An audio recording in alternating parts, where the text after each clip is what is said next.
السلام علیکم۔ آج میں پھر حاضر ہوں ایک اس پیج پر، اور آج کا جو میرا موضوع ہے وہ موضوع میں نے اس لیے اختیار کیے ہے کیونکہ باقی ویڈیو پر لوگوں نے کمنٹس کیا تھا کہ آپ مستقبل کے بارے میں کچھ بتائیں۔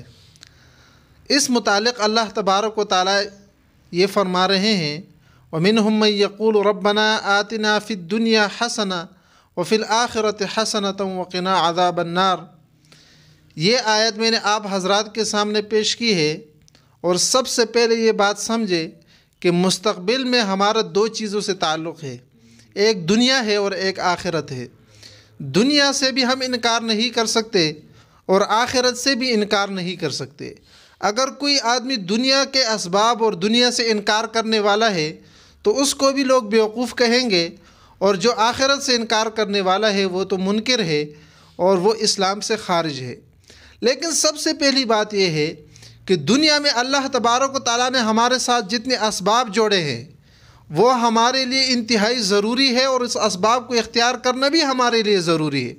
مثال کے طور پر اگر ایک آدمی مال کما رہا ہے تو اس کو نہیں روکا جا سکتا کیونکہ وہ اس کی ضرورت ہے۔ ایک آدمی اپنے جسم کو چھپانے کے لیے لباس کی طرف محتاج ہے، اسی طرح بھوک کو مٹانے کے لیے کھانے کی طرف محتاج ہے، اسی طرح سواری کے لیے سفر کے لیے سواری کا محتاج ہے، اسی طرح رہنے کے لیے گھر کا محتاج ہے۔ یہ تمام اسباب اللہ تبارک و تعالیٰ نے انسان ہی کے لیے بنائے ہیں۔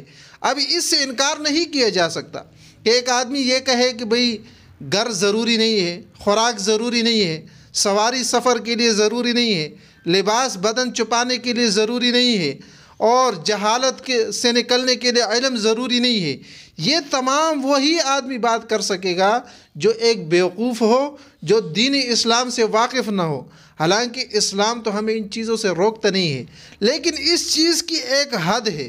مثال کے طور پر آپ اگر مال کما رہے ہیں، شریعت نے اس کو اچھا کہا ہے، برا نہیں کہا، لیکن حلال طریقے سے ہو، حرام سے بچا ہو۔ دوسری بات سب سے بڑی یہ ہے کہ اس مال کو ضرورت کے حد تک بندہ رکھے، مقصد نہ بنائے۔ ہم اگر گھر بنا رہے ہیں تو وہ مقصد نہ ہو بلکہ ضرورت کے حد تک ہو۔ سفر کے لیے سواری ہو، وہ ضرورت کے حد تک ہو۔ جسم کے لیے کپڑا ہو، وہ ضرورت کے حد تک ہو۔ مقصد ہماری دنیا نہیں ہے، حالانکہ دنیا کی ضرورتوں سے ہم انکار نہیں کر سکتے۔ مقصد تو ہماری آخرت ہے، اور آخرت سے بھی ہم انکار نہیں کر سکتے، کیونکہ ایک دن ہمیں اس دنیا سے جانا ہے۔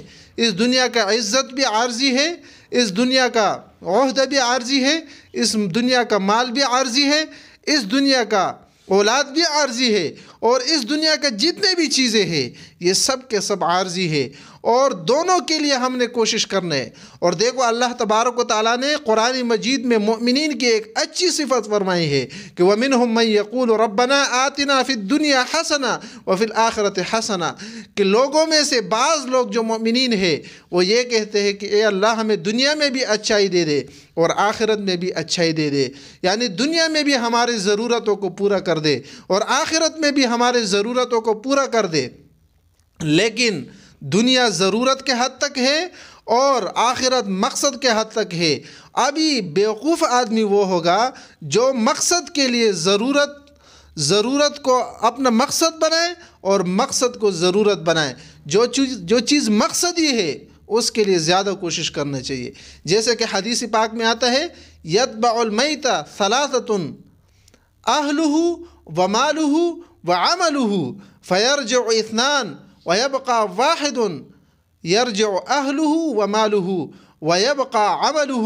اس حدیث کا ترجمہ اور مفہوم یہ ہے کہ حضور اقدس صلی اللہ علیہ وسلم نے فرمایا میت کے ساتھ قبر تک تین چیزیں جاتی ہے، ایک اس کا اہل ہوتا ہے، ایک اس کا مال ہوتا ہے، اور ایک اس کا عمل ہوتا ہے۔ اہل تو اس کو لے کر جاتی ہے، اس کے اولاد اٹھا کر، اس کے رشتہ دار اٹھا کر، اس کے میت کے چارپائی کو اٹھا کر قبر تک لے کر جاتے ہیں، اور اس کا مال بھی جاتا ہے کفن کی صورت میں اور اس پر جتنے اخراجات ہوتے اس صورت میں۔ لیکن حضور اقدس صلی اللہ علیہ وسلم نے فرمایا ایک چیز اور بھی ساتھ جاتا ہے، اور وہ عمل ہے۔ دو چیزیں اس میں واپس ہو جاتی ہے اور ایک چیز وہ ساتھ رہتی ہے۔ جو دو چیزیں واپس ہو جاتی ہے، اہل بھی اور مال بھی، کیونکہ وہ ورثاء کی طرف چلا جاتا ہے، اور جو رہنے والی چیز ہے وہ عمل ہے۔ اب اس حدیث سے ہمیں ایک بات کا اور بھی علم ہوا کہ مال کمانا بھی برا نہیں ہے، اور اپنے اولاد مطلب اپنے اہل کو بڑھانا بھی برا نہیں ہے، لیکن ساتھ عمل بھی ضروری ہے۔ اگر صرف یہی ہو اور عمل نہ ہو تو انسان ناکارہ ہے۔ اسی لیے دنیا اور آخرت دونوں ہمارے لیے اہم ہے، دونوں کے لیے کوشش کرنا چاہیے، لیکن دنیا ضرورت کے حد تک اور آخرت کو مقصد بنا کر۔ اللہ تعالی ہم سب کو عمل کرنے کی توفیق عطا فرمائے۔ وآخر دعوانا الحمدللہ رب العالمین۔